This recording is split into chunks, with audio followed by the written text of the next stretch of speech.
Assalamualaikum warahmatullahi wabarakatuh. Innal hamdalillah nahmaduhu wa nasta'inuhu wa nastaghfiruh wa na'udzu billahi min shururi anfusina wa sayyiati a'malina may yahdihillahu fahuwal muhtadi wa may yudlil falan tajida lahu waliyyan mursyida. Asyhadu an la ilaha illallah wahdahu la syarika lah wa asyhadu anna Muhammadan 'abduhu wa rasuluhu alladzi la nabiyya ba'dah. Wa qala Allah subhanahu wa ta'ala Ya ayyuhalladzina amanu taqullaha haqqa tuqatih wa la tamutunna illa wa antum muslimun. Wa qala azza man qala ya ayyuhalladzina amanu taqullaha wa qulu qawlan sadida yuslih lakum a'malakum wa yaghfir lakum dhunubakum wa may yuti'illaha wa rasulahu faqad faza fawzan 'azima. Ya ayyuhan nasu taqu rabbakum alladzi khalaqakum min nafsin wahidah wa khalaqa minha zawjaha wa batha minhuma rijalan katsiran wa nisaa wattaqullaha alladzi tasaaluna bihi wal arham innallaha kana 'alaikum raqiba. Amma ba'du, nastaqal hadithi kitabullah wa khairal hadi hadi Muhammad sallallahu alaihi wasallam wa syarrul umur muhdatsatuha wa kullu muhdatsatin bid'ah wa kullu bid'atin dhalalah wa kullu dhalalatin finnar. Kaum muslimin dan kaum muslimat rahimani Allah wa iyyakum. Alhamdulillah kembali kita bertemu di sore hari ini, yaitu dalam kajian kitab Fiqh Tarbiyatil Abna. Yang lalu telah kita ceritakan, bacakan kisah-kisah para sahabat, bagaimana kisah mereka di saat mereka masih kecil.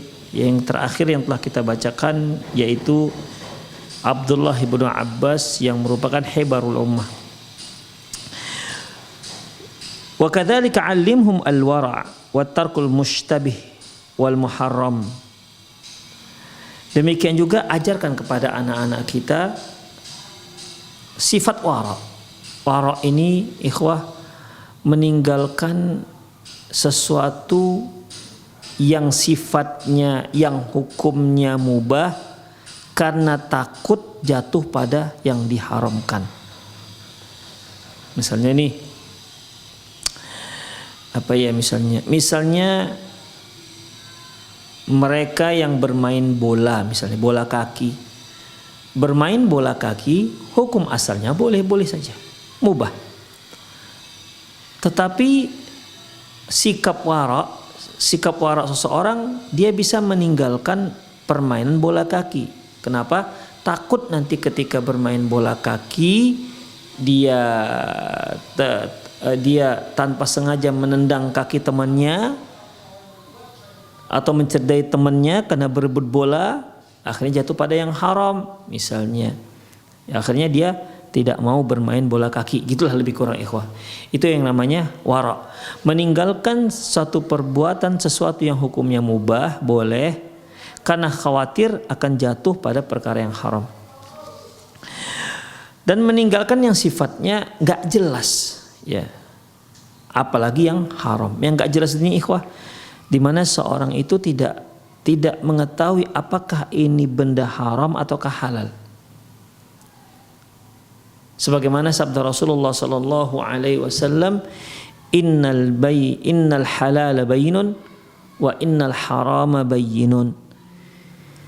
Yang halal itu jelas, yang haram itu jelas. Wa bainahuma umurun mushtabihat. Di antara keduanya ada perkara-perkara yang enggak jelas, mushtabihat.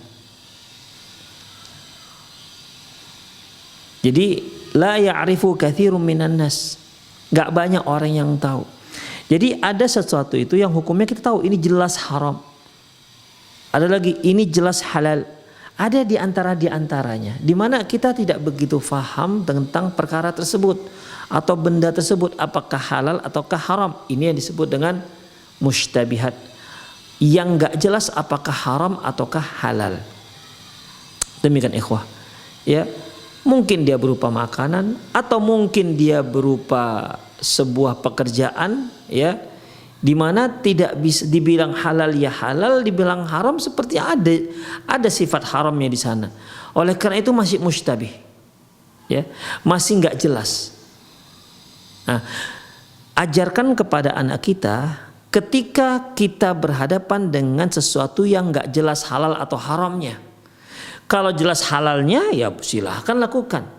Kalau jelas haramnya silahkan tinggalkan. Ini kan nggak jelas apakah halal ataukah haram. Arti ditinggalkankah ataukah bagaimana? Nah, bagaimana sikap seperti ini ikhwah? Ya, ajarkan kepada anak-anak kita, bagaimana cara mensikapi sesuatu yang belum jelas hukumnya apakah halal ataukah haram. Wa qala al-Hasan Ibnu Ali radhiyallahu anhu, hafidhtu min Rasulillah sallallahu alaihi wasallam da' ma yaribuka ila ma la yaribuka. Aku menghafal dari Nabi sallallahu alaihi wasallam, tinggalkan apa yang kamu ragu, lakukan apa yang kamu tak ragu. Artinya kalau kamu ragu itu nggak boleh, kalau kamu ragu hal itu boleh ataukah tidak, tinggalkan saja. Ya, makanya Rasulullah sallallahu alaihi wasallam mengatakan, "Famanittaqa 'anis syubhati faqad istabra 'an dinihi wa ardih." Barang siapa yang menjauhkan dirinya dari perkara-perkara yang syubhat, berarti dia telah menyelamatkan kehormatannya dan telah menyelamatkan agamanya. Demikian ikhwah rahimani Allah wa iyyakum. Misalnya kita ingin membeli satu benda, ya, kita ingin membeli satu benda. Benda ini kita tidak tahu apakah misalnya benda yang boleh yang dimakan lah begitu. Kita lihat kok nggak ada label MUI-nya misalnya, akhirnya kita ragu. Kok di situ seperti ada macam unsur-unsur babinya begitu. Tapi dia berupa benda yang biasa dimakan. Ini bagaimana? Tinggalkan saja. Kalau sudah seperti itu kan banyak yang bisa kita makan yang lainnya. Ya, tidak hanya makanan itu yang bisa kita makan, masih banyak makanan-makanan yang lain yang bisa kita santap yang jelas halalnya. Maka tinggalkan saja ini. Gak kita makan juga gak ada masalah. Itulah sikap orang yang wara'. Makanya Hasan bin Ali mengatakan, aku mendengar dari Rasulullah SAW yaitu satu kalimat, da' ma yaribuka. Tinggalkan saja yang kamu ragu sudah. Tinggalkan apa yang engkau ragu, ila ma yaribuka, kepada apa yang tidak engkau ragu. Ayyu amril ladzi yushghiluka wa yashukku fihi fatrukhu. Perkara apa saja yang masih kamu ragukan kebolehannya, tinggalkan saja. Wadhhab ilal umuril lati laisa fiha syabahun. Dan lakukan pada hal-hal yang memang tidak ada kesamaran. Wala syukuk wala irtiyab. Tidak ada kesangsian dan tidak ada keraguan. Itu dia ikhwah. Jadi kalau ada perkara-perkara yang kita ragu akan kehalalannya, sudahlah tinggalkan, ya, tinggalkan. Demikian. Tapi seringnya anak Adam ini, ya, ketika dia sulit untuk meninggalkan yang ragunya. Kenapa? Mungkin dikarenakan dia lihat keuntungan dunianya besar. Itu ikhwah. Karena dia melihat keuntungan dunianya besar, makanya dia sulit untuk meninggalkan. Padahal dia sendiri ragu itu akan kebolehannya. Tapi karena kelihatannya untungnya besar, ya, akhirnya dia tak pedulikan. Ya udahlah, lakukan saja. Demikian ikhwah. Padahal kaidahnya da' ma yaribuka ila ma la yaribuka. Tinggalkan apa yang kamu ragu dan lakukan apa yang tidak kamu ragu. Demikian. Jadi apa saja yang membuat kita ragu akan kebolehannya, tinggalkan saja. Demikian ikhwah, ya, tinggalkan saja. Idza ra'aita qarshan tashukku fi hal huwa laka aw li ghairika fatrukhu li ghairik. Apabila kamu melihat sesuatu, ya, apabila kamu melihat satu benda di mana kamu ragu apakah ini punyamu ataukah tidak. Misalnya nih, kalau kita pergi ke masjid, ya, kita pergi ke masjid, kemudian kita ragu ini sendal saya apa tidak ya? Jadi ada kemiripan dengan sendal dia, tapi apa dia apa tidak ya?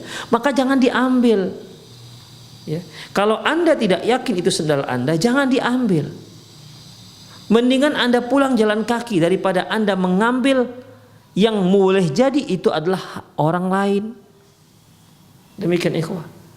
Dan itu tidak bisa dikatakan tidak sengaja.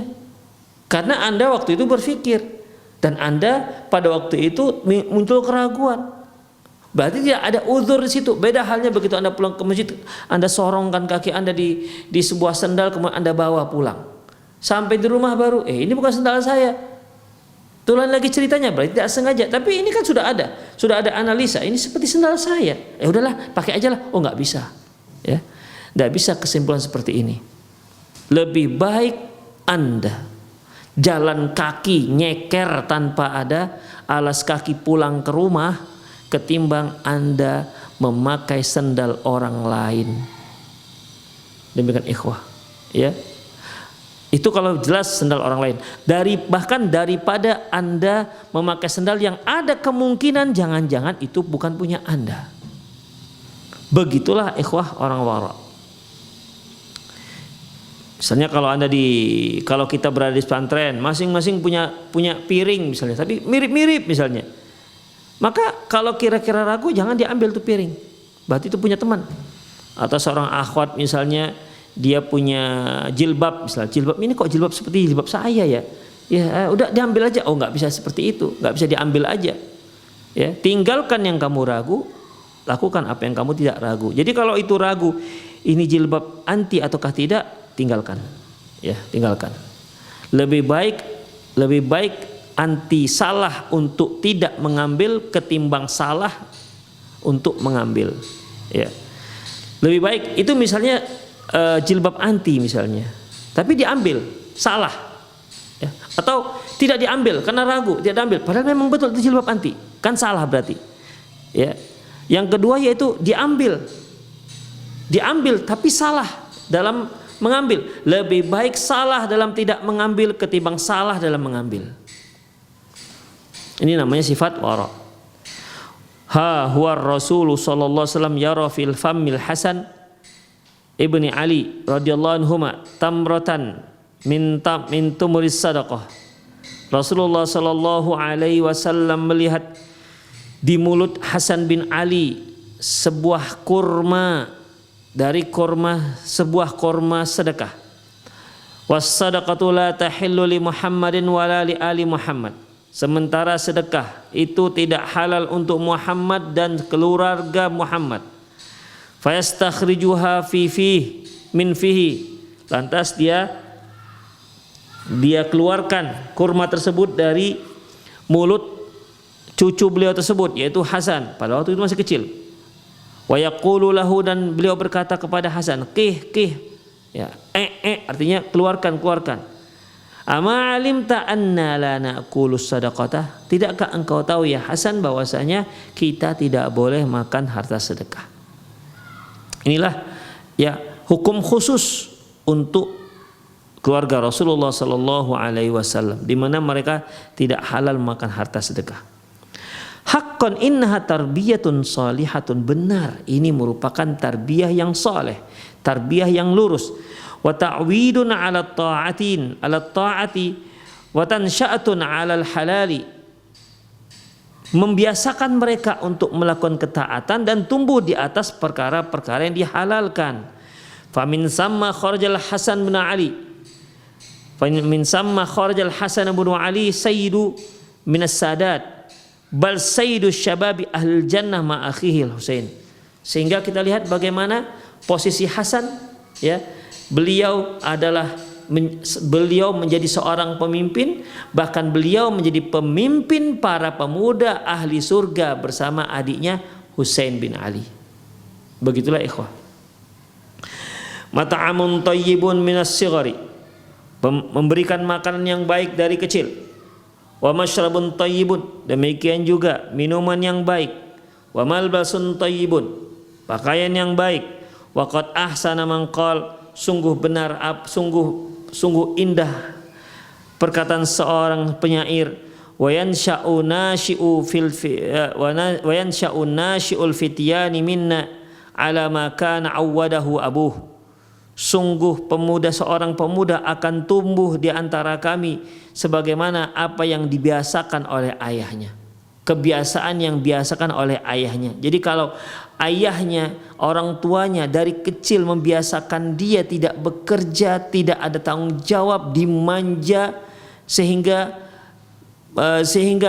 untuk mengambil sendal pun harus dia minta ibunya, misalnya untuk mengambil baju pun dia minta ibunya, tidak dibiasakan untuk mandiri, maka anak akan tumbuh menjadi manja. Demikian. Tapi kalau orang tuanya dari kecil sudah membiasakan dia untuk mandiri, ya, membiasakan dia untuk mandiri, kamarnya diwajibkan untuk dibersihkan, misalnya baju yang kotor diwajibkan untuk diletakkan pada tempatnya, kamar setiap hari dibersihkan sekian kali, misalnya spray harus sekian kali, misalnya, ya, maka dia nanti setelah dia besar dia akan menjadi seorang yang disiplin, ya. Seorang disiplin. Kenapa? Karena dia sudah terbiasa sejak kecil dia menjadi seorang yang disiplin. Demikian ikhwah rahimanallahu wa iyyakum. Ya. Jadi seorang pemuda itu, ya, dia akan tumbuh besar sesuai dengan bagaimana kedua orang tuanya membiasakannya. Ya. Walirrajuli ayakhtar li auladihi al-afdal wal akmal min amri dinihim wa yurshiduhum ilahi wa yadulluhum alaih.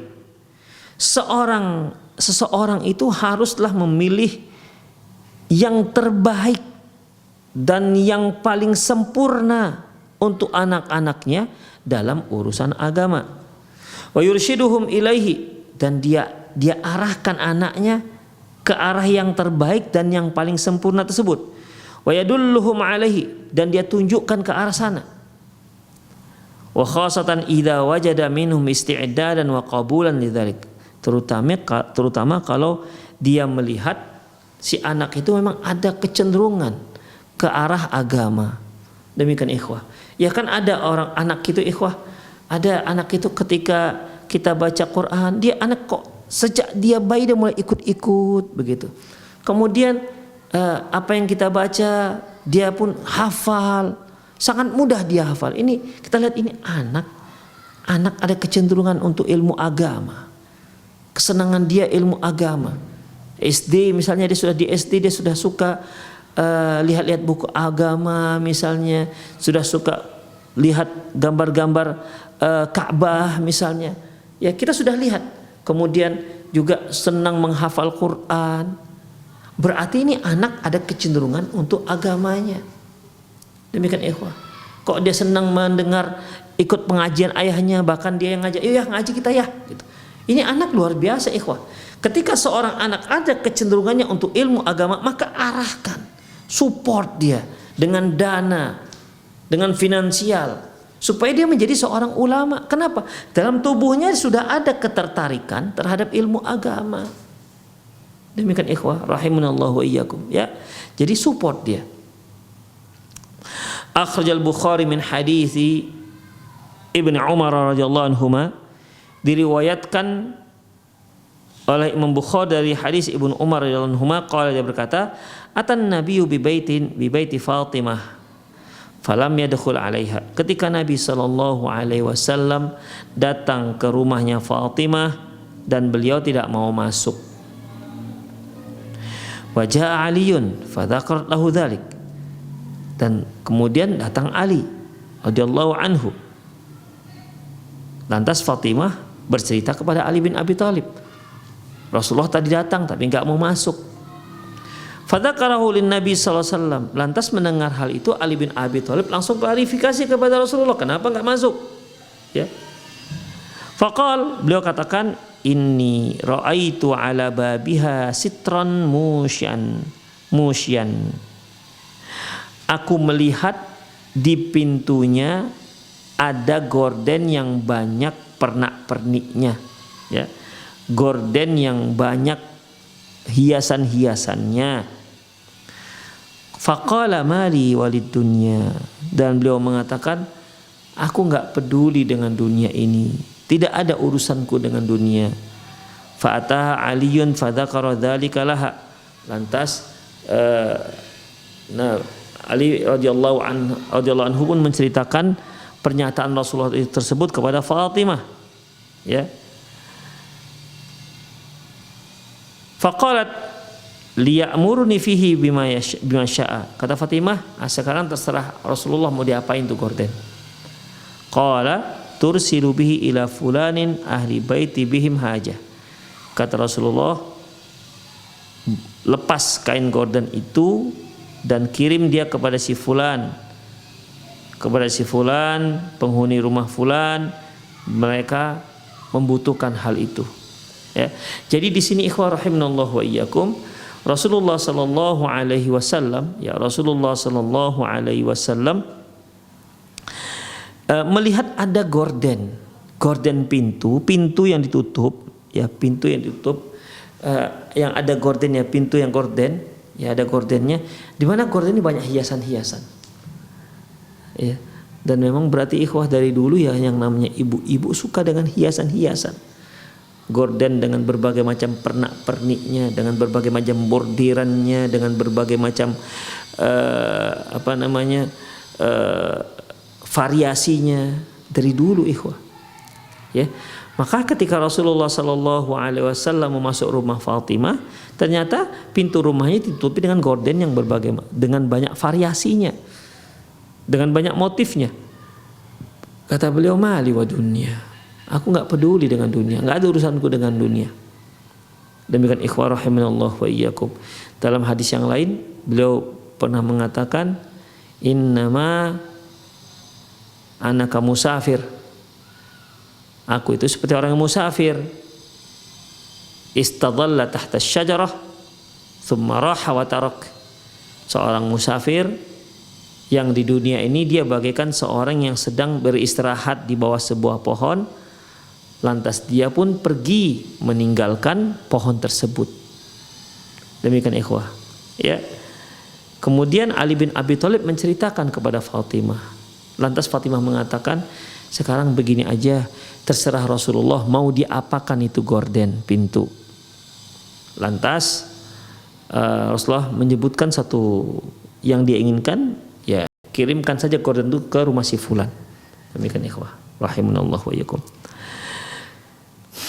Wa fi sahihaini min hadis Ali radhiyallahu anhu, dalam hadis yang diriwayatkan oleh Imam Bukhari dan Muslim dari hadis Ali radhiyallahu anhu, anna Fatimah ishtakat ma talqa min raha fi yadiha, bahwasanya Fatimah radhiyallahu anha mengeluhkan karena tangannya sudah mengepal. Mengepal itu artinya sudah mengeras, ya. Kan kalau ada orang yang, kalau dia seorang yang suka memukul sansa, itu biasanya ininya jadi tebal lah. Itu namanya mengapal, ya, mengapal. Kalau dia misalnya olahraganya dengan telapak tangan, ini telapak tangannya mengapal. Atau seorang petani, ya, yang setelah sehari-hari dia memegang cangkul, maka biasanya bagian telapak tangan ini menebal. Nah, dengan menebalnya itu dikatakan mengapal. Fatimah radhiyallahu anha menceritakan kepada Rasulullah tentang tangannya yang mengapal. Wa atan nabiyyu sallallahu alaihi wasallam wa atan nabiyyu sallallahu sabiyun, dan Nabi sallallahu alaihi wasallam didatangi oleh Nabi SAW diberikan beberapa orang diberikan tawanan perang. Fantalaqat walam tajidhu, maka Fatimah pun pergi menemui Rasulullah SAW, ternyata beliau tidak mendapatkannya. Walaqiyat, Fatimah tidak bertemu dengan Rasulullah SAW. Jadi datangnya Fatimah itu kepada Rasulullah SAW mau minta satu orang pembantu, karena ini kan ada hamba sahaya hasil daripada harta budak perang, budak rampasan perang. Jadi maksudnya Fatimah radhiyallahu anha itu mengambil satu untuk membantu dia dalam mengerjai urusan-urusan rumah tangga, ya. Kemudian beliau pun pergi ke rumah Rasulullah SAW dan tak menemukan Rasulullah SAW. Falaqiyat Aisyata fa akhbaratha. Lantas Fatimah pun pergi ke rumah Aisyah dan menceritakan apa maksud tujuan datangnya. Kemudian falamma ja'an Nabiyyu sallallahu alaihi wasallam akhbarathu Aisyah bima ji Fatimah ilaiha. Ketika Nabi sallallahu alaihi wasallam datang, lantas Aisyah radhiyallahu anha menceritakan bahwasanya tadi Fatimah datang. Kemudian faja'an Nabiyyu sallallahu alaihi wasallam ilaina. Dan setelah itu Nabi pun datang ke rumah kami, kata Fatimah. Waqad akhadna madja'ana. Waktu itu kami sudah tidur, ya, sudah tidur. Fadhahabna naqum, maka kami pun mau bangkit, ya, untuk menyambut beliau. Faqala Nabi sallallahu alaihi wasallam, lantas Nabi sallallahu alaihi wasallam bersabda, ala makanikuma, sudah kamu tidur, kalian tidur aja. Kalian berdua tidur saja, enggak usah bangkit dari tempat tidur kalian. Faqa'ada bainana, lantas beliau pun duduk di antara kami. Ya, jadi Fatimah dan Ali tidur berbaring, tiba-tiba datang Rasulullah SAW dan mereka berdua mau bangkit. Kata Rasulullah, udah tidur aja. Lantas Rasulullah duduk di antara Ali dan Fatimah. Hatta wajadtu barda qadamaihi ala sadri. Ya. Mungkin waktu itu Rasulullah duduk bersila, mungkin ujung kakinya terkena dada Fatimah radhiyallahu anha, sampai aku merasakan dinginnya telapak kaki Rasulullah SAW di dadaku. Kemudian summa qala, lantas bersabda, ala wa'allimukuma khairan mimma sa'altuma. Maukah kalian berdua aku beritahukan yang lebih baik untuk kalian berdua ketimbang seorang pembantu, yaitu idza akhadtuma madaji'akuma, apabila kalian pergi ke pembarian kalian, antukabbirallah arba'an wa thalathin, maka bertakbirlah kalian 34 kali, wa tusabbiha salasa wa salasin, dan bertasbihlah kalian berdua 33 kali, wa tahmada salasa wa salasin, dan mengucapkan alhamdulillah 33 kali, fahuwa khairul lakuma min khadim, hal itu lebih baik untuk kalian berdua daripada pembantu.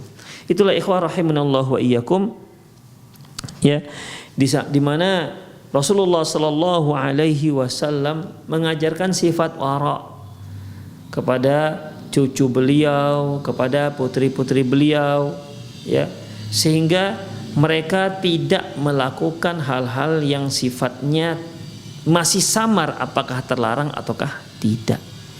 Begitulah Rasulullah sallallahu alaihi wasallam mengajarkan keluarga-keluarganya. Jadi ikhwah rahimanallahu wa iyyakum, ya, kita pun ketika kita menjalani kehidupan ini, enggak semua kita tahu itu hukumnya boleh ataukah tidak. Ya. Enggak semua. Ya, sebagian kita tahu ini boleh. Sebagian lagi kita tahu ini tidak boleh. Tapi apakah semua kita tahu? Banyak hal-hal yang dimana masalah-masalah kontemporer ataupun masalah-masalah yang belum kita ketahui, dimana kita nggak tahu apakah ini boleh ataukah tidak. Dalam masalah seperti ini, maka sikap kita yang paling aman adalah meninggalkan perkara-perkara yang syubhat, meninggalkan perkara-perkara yang tidak jelas hukumnya, apakah halal ataukah haram. Demikian ikhwah. Makanya Rasulullah Shallallahu Alaihi Wasallam mengajarkan kepada kita, ya, mengajarkan kepada kita ketika kita berhadapan dengan sesuatu yang nggak jelas, apakah halal ataukah haram. Karena pada dasarnya benda-benda apa saja yang ada di sekitar kita itu, imma dia itu halal atau haram. Tapi ada hal-hal yang kita itu ragu, ikhwah. Makanya kata Rasulullah, innal halala bayyinun, yang halal itu jelas, wa innal harama bayyinun, dan yang haram itu jelas, wa bainahuma umur masytabihat. Yang di antara keduanya ada perkara yang masih samar. La ya'rifu katsirun minan nas. Gak banyak orang-orang yang tahu. Artinya yang tahu hal ini semakin rendah tingkat keilmuan seseorang, maka nanti akan semakin banyak hal-hal yang tidak dia ketahui apakah halal ataukah haram. Demikian ikhwah, ya. Semakin banyak. Jadi semakin banyak ilmunya, semakin dalam ilmunya, maka semakin sedikitlah perkara-perkara syubhat. Kenapa? Dia sudah tahu apakah itu halal atau haram. Tapi kalau kita sebagai seorang muslim yang tidak mengetahui hukum suatu benda, antara boleh dan haramnya, antara halal dan haramnya, maka yang terbaik kita lakukan yaitu kita tinggalkan. Da' ma yaribuka ila ma la yaribuka. Tinggalkan yang kamu ragu, lakukan kamu yang tidak ragu. Innal halala bayyinun wa innal halala bayyinun. Yang halal itu jelas, yang haram itu jelas. Wa bainahuma humul mustabihat. Di antara keduanya ada perkara yang enggak jelas. La ya'rifu katsirun minan nas. Gak banyak orang yang tahu. Demikian ikhwah, rahimani Allah wa iyyakum. Ya, bahkan kata Rasulullah sallallahu alaihi wasallam, "Famanittaqa 'anis syubhati faqad istabra an dini wardi." Barang siapa yang menjauhkan diri dari perkara yang syubhat, berarti dia telah menyelamatkan agama dan kehormatannya. Beliau juga mengatakan, "Karra'i yar'a haulal hima yushaku ayyarta'a fiha." Itu orang yang selalu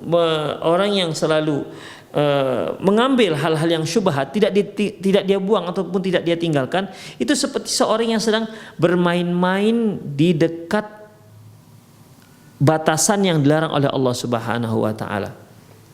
Jadi seperti seorang yang sedang pengembala yang dia mengembalakan kambingnya di perbatasan. Ya. Yushaku ayyarta'a fiha. Bisa saja tanpa dia sadari kambingnya masuk ke daerah yang telah memakan rumput di daerah yang dilarang. Demikian. Jadi kalau orang selalu melakukan syubhat, ikhwah, itu suatu hari dia pasti akan melakukan satu hal yang jelas-jelas haram. Demikian. Karena dia nggak peduli tentang masalah syubhat tersebut. Walaupun dia nggak tahu, ya udahlah, dikerjakan saja. Demikian ikhwah. Pastilah pada satu saat, ya, akan terjatuh dia, imma dia melakukan yang halal atau dia melakukan yang haram. Makanya Rasul katakan, daripada kalian ragu, tinggalkan. Da' ma yaribuka ila ma la yaribuka. Demikian ikhwah, rahimani Allahu wa iyyakum.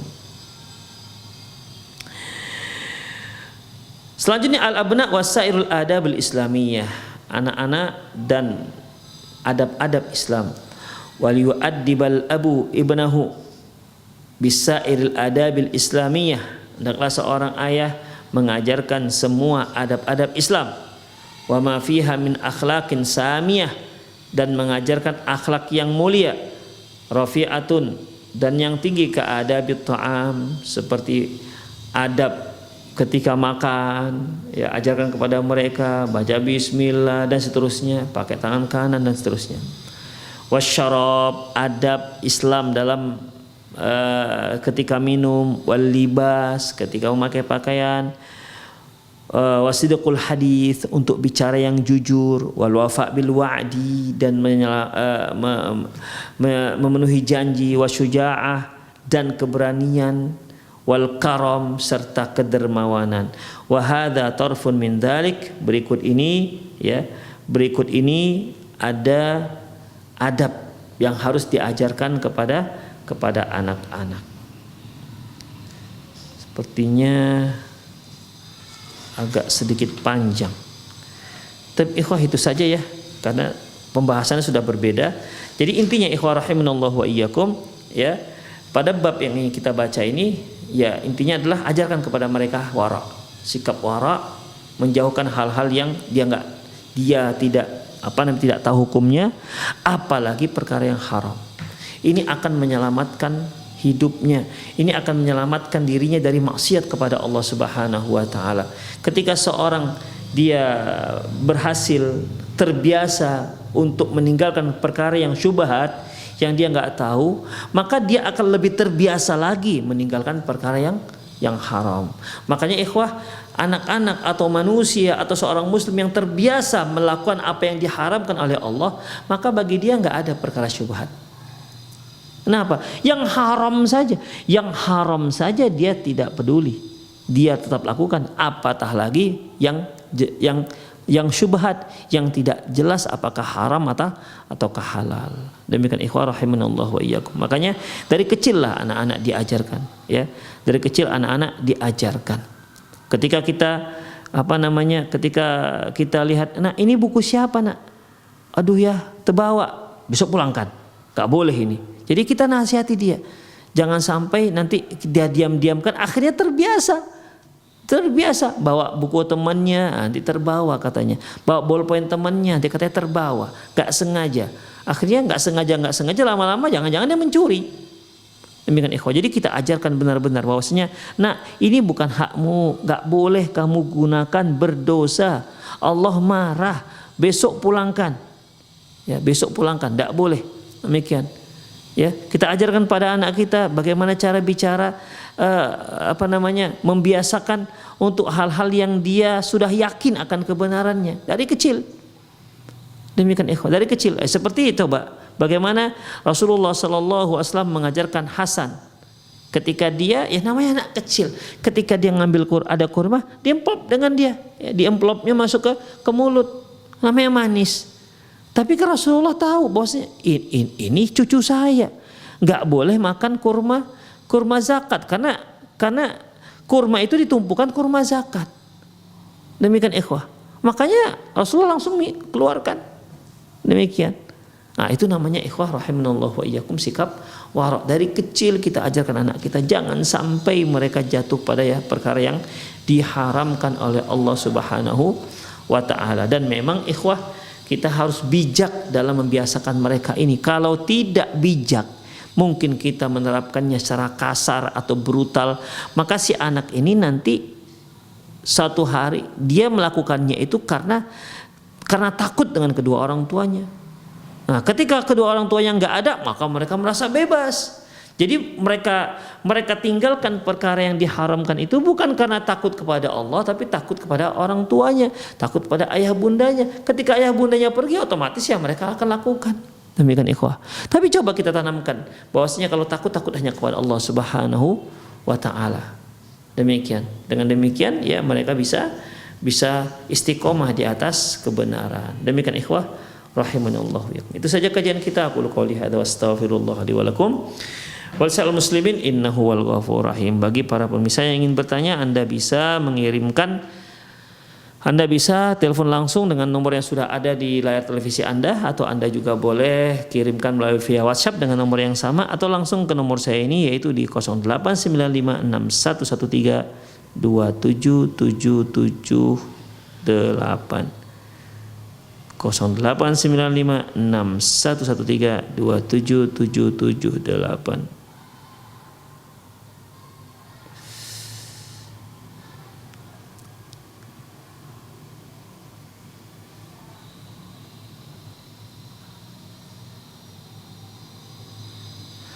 Bismillah, assalamualaikum warahmatullahi wabarakatuh. Afwan Ustaz, izin bertanya, saya memiliki anak laki yang sudah usia 15 tahun. Bila disuruh sholat subuh berjamaah di musola susah saya bangunkan sebelum subuh. Bagaimana solusinya agar giat berjamaah?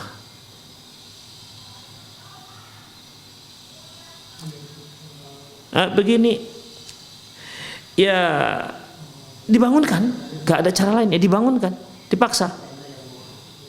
Ya, dipaksa, diangkat dia, ya kemudian dicucikan, bawa dia ke kamar mandi, suruh dia cuci muka, kemudian kemudian ya berwudu.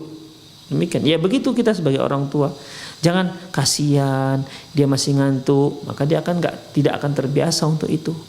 Maka dalam masalah ini ya, kalau yang bertanya ini itu seorang ayah, Anda angkat, gendong dia, angkat dari tempat tidurnya, dipapah dia sampai kamar mandi. Ya, kemudian disuruh dia wudu atau dicucikan muka dia supaya dia terbiasa untuk bangun. Mungkin sekali dua kali agak sulit, mungkin setelah sebulan dia akan mudah untuk dibangunkan. Awalnya memang sulit ikhwah, ya, karena perlu membiasakan. Ya sebenarnya ini tidak akan sulit kalau kita mulai menyuruh sholat itu sejak dia berusia 7 tahun sebenarnya. Tapi mungkin ada kaum muslim itu yang baru tahu sekarang, atau mungkin dia juga baru hijrah, ya, baru dia ingin sholat di di masjid dan seterusnya. Ya, hendaklah dimulai seperti itu. Digendong, dicucikan mukanya, ya suruh berwudu, kemudian dibawa ke masjid walaupun dia ngantuk-ngantuk dibawa ke masjid. Kadang-kadang kita lihat anak-anak itu karena dibawa oleh orang tua ke masjid, itu sujudnya lama, masya Allah, lama sujudnya. Bukan karena banyaknya bacaannya panjang, tapi karena ngantuk tidur dia ketika sujud. Ya nggak apa-apa, ya nggak apa-apa. Nah, demikian ya. Nah, Allahu a'lam bishawab. Halo. Kadang-kadang kita lihat anak-anak itu karena dibawa oleh orang tua ke masjid, itu sujudnya lama, masya Allah, lama sujudnya. Bukan karena banyaknya bacaannya panjang, tapi karena ngantuk. Tidak apa-apa. Halo. Halo. Halo, assalamualaikum. Waalaikumsalam warahmatullahi wabarakatuh. Ya Ibu, dengan Ibu siapa dari mana? Halo, assalamualaikum. Waalaikumsalam warahmatullahi wabarakatuh. Ibu, halo, assalamualaikum. Ibu kecilkan, Halo. Ibu kecilkan. Halo, assalamualaikum. Ibu kecilkan volume televisi Ibu. Dari Poponira di Maluku. Ya, silakan Ibu. Halo, assalamualaikum. Coba Ibu kecilkan dahulu suara televisi Ibu karena feedback kemari. Oh iya ya. Oh iya ya. Iya ya. Oke, silakan Bu. Oh iya ya. Ibu fokus saja dengan Ya. ini ya. Oh iya. Iya ya. Assalamualaikum Ustaz. Saya dari Ibu Ponir dari Maluku mau bertanya. Ya, silakan Ibu. Dari apa nih? Salat ba'diyah maghrib itu apakah sama dengan salat ba'diyah maghrib dengan awabin, salat awabin Pak Ustadz? Yang pertama, yang kedua, saya kadang-kadang lupa dengan atau apa itu salat apa tuh 2 rakaat atahiyat, kadang-kadang sampai di Hamidul Majid, kadang-kadang sampai sholawat tuh baru yang rakaat pertama itu, apakah bagaimana solusinya? Maksudnya Ibu tasyahud ya? Ya, tasyahud yang pertama, yang kadang-kadang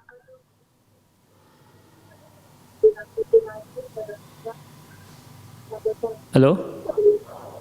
ya, itu yang kedua aja sudah Pak Ustadz. Assalamualaikum. Waalaikumsalam. Apakah sholat setelah sholat maghrib, sholat sunnah maghrib itu dikatakan sholat awabim? Allahu alam, saya nggak tahu. Ya. Kemudian bagaimana dengan bacaan tasyahud awal, ya tasyahud awal sampai di mana? Mungkin itu yang dimaksud Ibu tadi, ya karena kurang jelas pertanyaannya. Para pemirsa rahimanallahu wa iyyakum, mengenai bacaan tasyahud awal sebenarnya tidak ada bedanya dengan tasyahud akhir. Syekh Muhammad Nasir Al-Albani dalam kitab beliau sifat salat ya, beliau mengatakan bahwasanya tidak ada perbedaan bacaan antara tasyahud awal dengan tasyahud akhir. Kalau di tasyahud akhir kita baca tahiyat, kemudian salawat, kemudian ada doa, ya Allahumma inni a'udzubika min adzabi jahannam wa min adzabil qabri wa min fitnatil mahya wal mamati wa min syarri fitnatil masiihid dajjal. Maka sebenarnya di tasyahud awal juga kita baca dengan bacaan yang sama. Kata beliau tidak ada perbedaan, tidak ada perbedaan hukum dan tidak ada dalil untuk membedakannya. Oleh karena itu Ibu ya yang dari Maluku, Ibu apa yang Ibu baca di tasyahud akhir itu juga yang Ibu baca di tasyahud awal. Demikian. Ya, apa yang Ibu baca di tasyahud akhir itu juga yang Ibu baca di tasyahud awal. Jangan dipotong-potong. Demikian. Allahu a'lam bishawab. Afan Ustaz izin bertanya, bagaimana hukum jika suami menuduh istri yang melakukan satu zina sebelum menikah, tapi itu semua tidak benar sampai istri bersumpah tidak melakukannya. Ikhwah, menuduh seorang berzina itu bukan mudah dalam Islam. Ya, bukan mudah. Seorang yang menuduh orang lain berzina, apalagi istri sendiri, seorang menuduh orang lain berzina, maka persyaratannya dia harus membawa 4 orang saksi. Keempat-empatnya ini harus melihat perzinahan itu bagaikan timba masuk ke sumur, atau bagaikan batang celak Mekah masuk ke batang celak masuk ke mata. Begitu. Itu keempat-empatnya.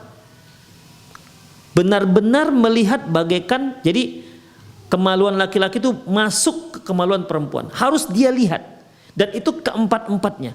Apabila yang pertama nampak jelas, yang kedua nampak jelas, yang ketiga nampak jelas, yang keempat nggak jelas, hanya dilihat peluk-pelukan saja, maka berarti belum memenuhi syarat. Dan orang yang tiga ini, ya, yang tadinya nampak jelas itu langsung yang menuduh tadi langsung dicambuk 80 kali.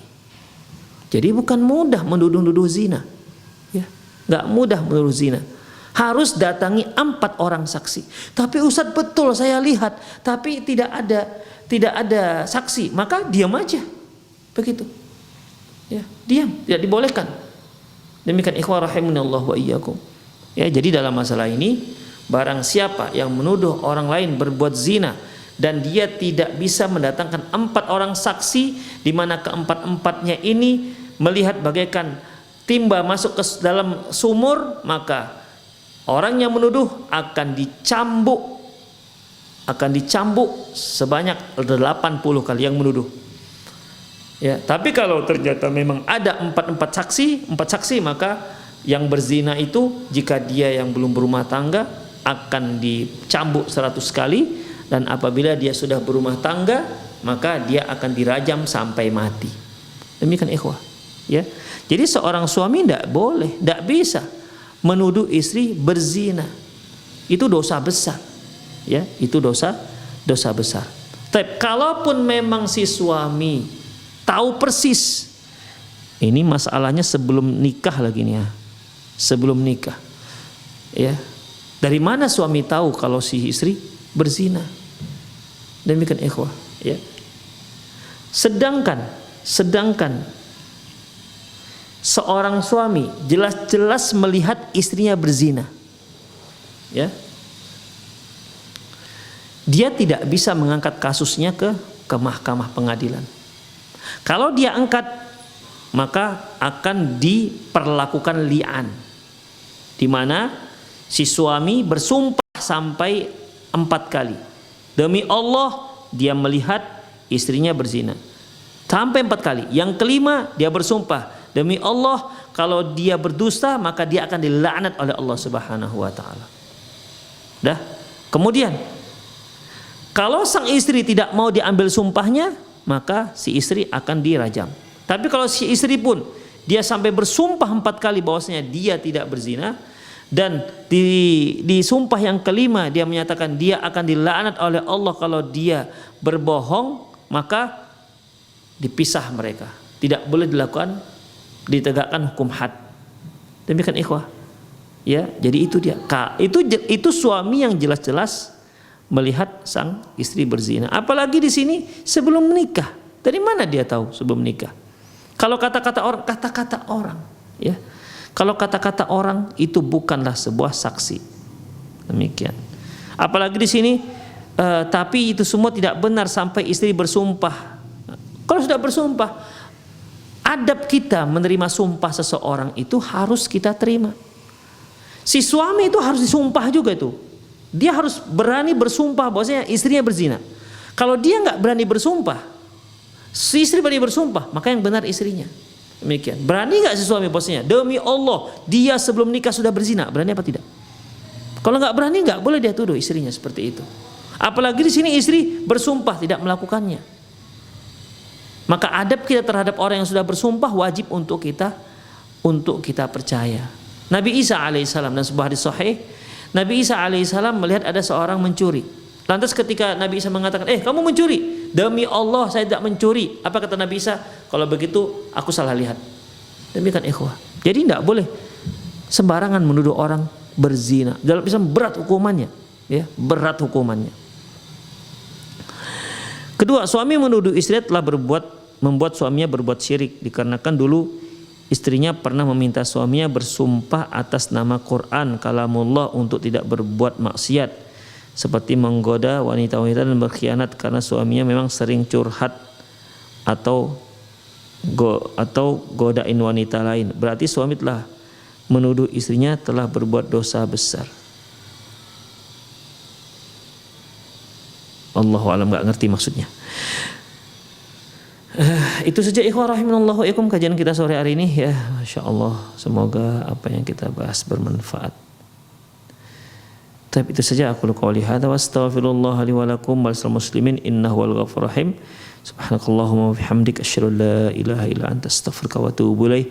Wa sallallahu ala nabiyyina Muhammad wa ala alihi wa ashabihi ajma'in wa akhiru da'wana alhamdulillahi rabbil alamin.